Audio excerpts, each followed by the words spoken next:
Acne is a common skin condition that affects most of us at some point in our lives. Greasy skin and the development of spots are common features of this sometimes embarrassing condition. Want to learn more about acne and the best treatments? Keep watching as we'll break it down here.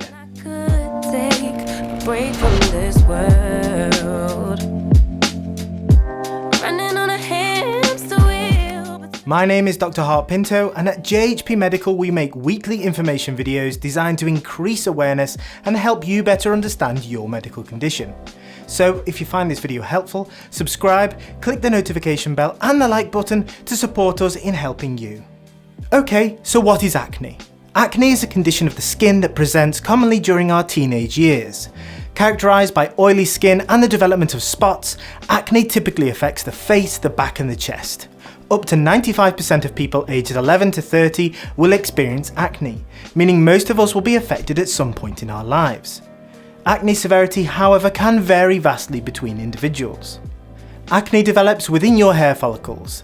The hair follicles contain a follicle shaft, a hair and a sebaceous gland.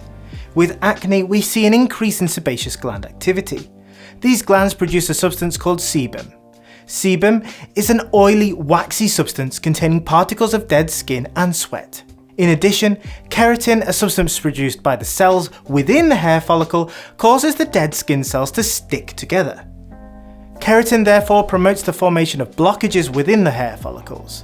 Bacteria, which naturally live on our skin, thrive within this environment, causing inflammation, redness and pus formation seen with spots.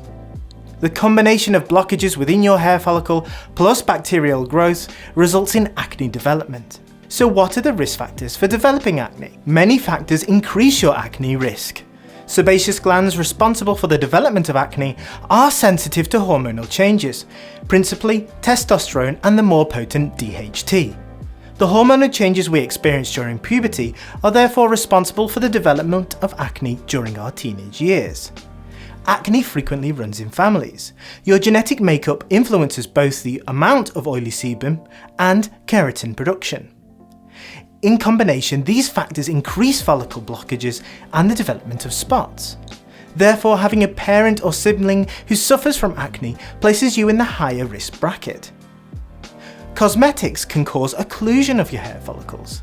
This in turn promotes acne formation by preventing the release of the natural skin oils. Where possible, select cosmetics that are non-comedogenic, meaning they are non-follicle blocking. It is further advisable to remove any cosmetics as soon as they are no longer required. Dietary factors can also play a role. High glycemic diets, i.e. those which are high in sugar and carbohydrates, may worsen your acne.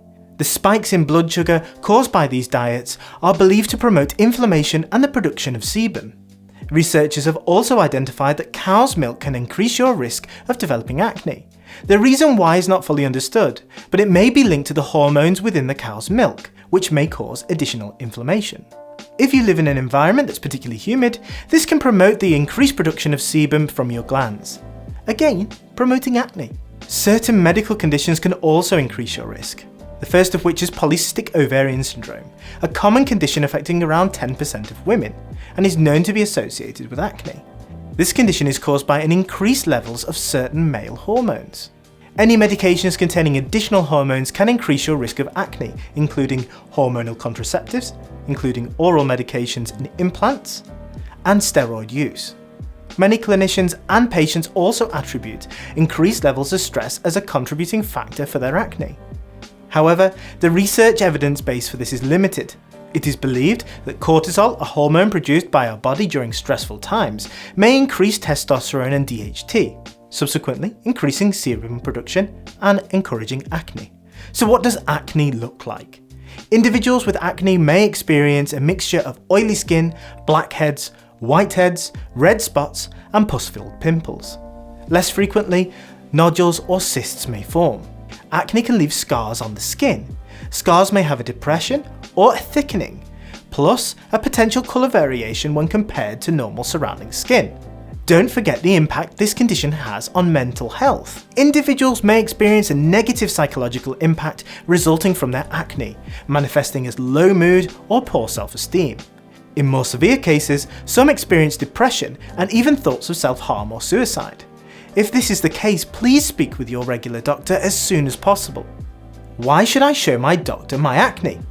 Acne diagnosis is based on a clinical examination.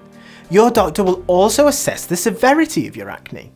For inflamed spots, microbial swabs help identify causative bacteria, helping tailor treatments. Additional blood tests may support the diagnosis of medical conditions and hormone imbalances contributing to your acne. Can I squeeze my spots? You really shouldn't squeeze your spots, however satisfying this may feel. Doing this can lead to additional inflammation, infection, and permanent scarring, and no one wants that. How is acne treated? A variety of treatments are available for your acne, both over the counter and on prescription from your doctor. However, do not expect immediate results, as these medications can take several weeks to get their maximal effect. Some medications are available over the counter, meaning without a prescription.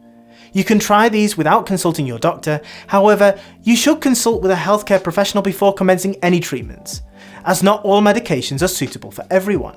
The first group of treatments available over the counter are exfoliators. These come in two forms.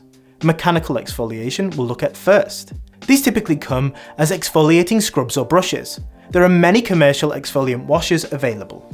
They contain abrasive particles that help remove dead skin and oils that contribute to the acne formation.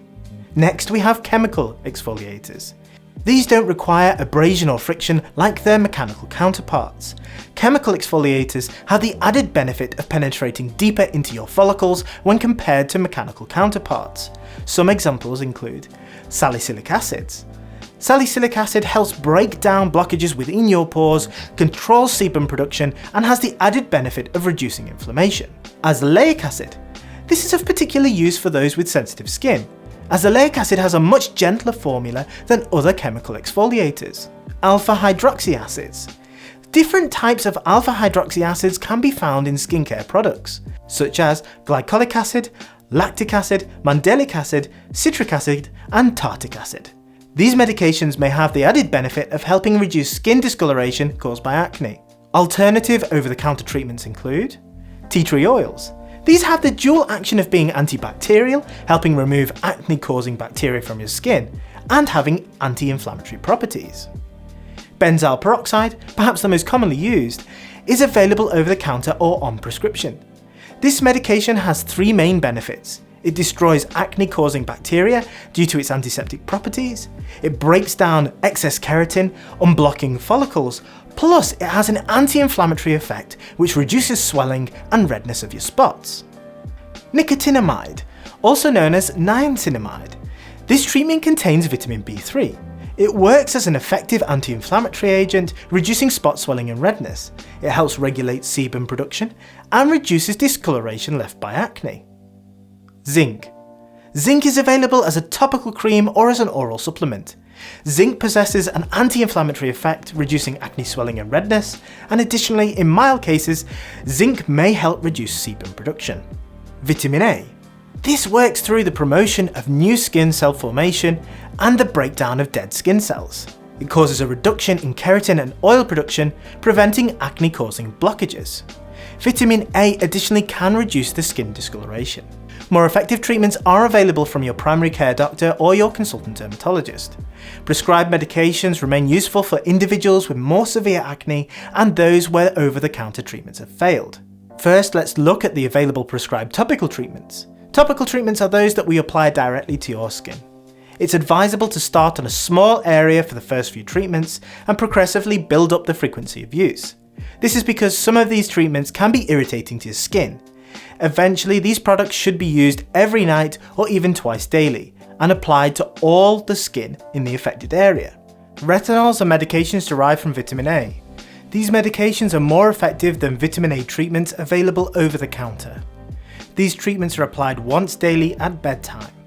They work by encouraging the growth of new skin cells, helping to remove dead skin cells and oils from your pores, and promote a reduction in keratin and oil production. They also have an anti-inflammatory effect, reducing redness and swelling. Retinoids. These are medications that are derived from vitamin A, much like retinol.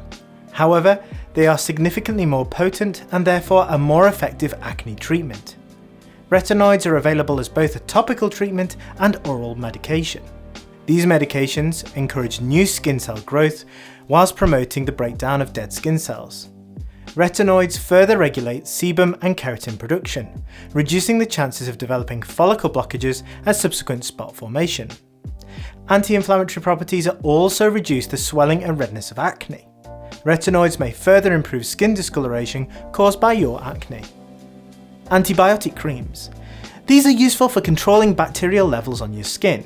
Occasionally, oral antibiotic treatments are required to keep acne-forming bacteria at bay. These may be prescribed over a longer duration. One commonly prescribed example is lemmacycline. Other oral medications are available on prescription. Hormonal treatments.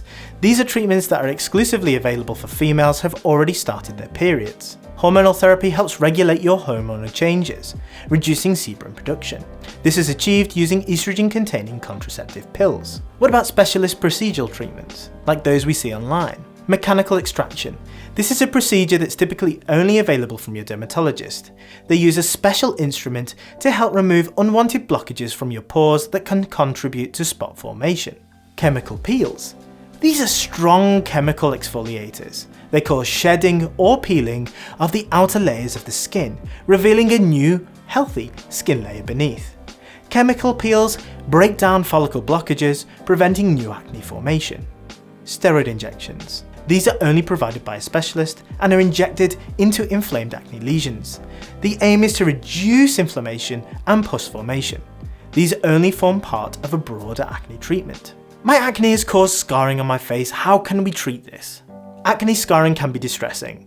Scarring may present as a thickening or thinning of the skin, with or without alterations in the skin pigmentation. There are several methods used to help manage this problem. First of all is cosmetic camouflage. Specialist makeup can be used to help conceal your scars, and it's quite effective. Other treatments include laser resurfacing. In the hands of an experienced laser surgeon, laser resurfacing can be effective in treatment to reduce your acne scarring. Alternative treatments include microneedling or subcision. So what about prognosis? Acne itself is not a life-threatening condition. However, individuals may experience residual physical and psychological scarring. The negative psychological impact can cause depression and even thoughts of self-harm or suicide. Fortunately, the clear majority of teenage acne sufferers will experience a resolution at the end of puberty. I hope you've enjoyed this video. Don't forget to subscribe and interact by giving us a thumbs up or leaving a comment down below. This supports the growth of our channel and helps educate many more people about their medical conditions. Of course, this video does not provide individual medical advice and is intended for informational purposes only. Do not consider this as a substitute for professional medical advice, diagnosis or treatment. Please do not ignore professional medical advice in seeking treatment because of something you've heard here. If you believe you may have a medical emergency, immediately call your doctor or ambulance service. Thank you for watching. See you next time. I know how to run from the dark.